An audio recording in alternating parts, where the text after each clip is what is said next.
পরীক্ষার হলে নৈর্ব্যক্তিক বা এমসিকিউর অ্যান্সার জানো না, তাও সঠিক উত্তর করার প্রবাবিলিটি কিভাবে বাড়াতে পারো চলো দেখিয়ে দিই। মনে করো তোমাদের একটা প্রশ্ন আছে, সঠিক উত্তর কোনটি, ক খ গ ঘ। তুমি এখন কিছুই জানো না, র্যান্ডমলি গেস করে বললা ঘ। তাহলে তুমি 4টা থেকে একটা সিলেক্ট করলা, ইনটু 100%, তোমার সঠিক উত্তর হওয়ার প্রবাবিলিটি 25%।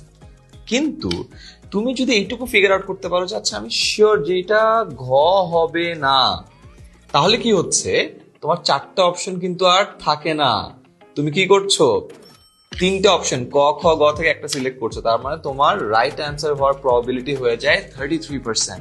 আর তুমি যদি আরো ফিগার আউট করতে পারো আচ্ছা আমি আরো একটু শিওর যে খ হবে না, তাহলে অপশন বাকি থাকে কয়টা, 2টা।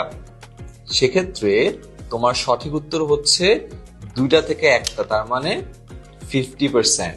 এভাবে তুমি যদি সঠিক উত্তর না জানলেও কোনটা হবে না এটাকে প্রসেস অফ এলিমিনেশনের মাধ্যমে বাদ দিতে পারো, তাহলে তোমার সঠিক উত্তরে যাওয়ার প্রবাবিলিটি কিন্তু বেড়ে যায়। বাই দ্য ওয়ে, তোমাদের কিন্তু রেগুলার লাইভ ক্লাস চলছে ফেসবুক গ্রুপে, কমেন্টে লিংক দিয়ে দিলাম, জয়েন করে ফেলো। আর মনে রেখো, এভাবে পরীক্ষার হলে তুমি একটা নৈর্ব্যক্তিক বা এমসিকিউর উত্তর যদি নাও জানো, প্রসেস অফ এলিমিনেশনের মাধ্যমে বাদ দিবা যে অপশনটা একেবারেই হতে পারে না, তাহলে তোমার সঠিক উত্তরে যাওয়ার প্রবাবিলিটিটা অনেক বেড়ে যায়।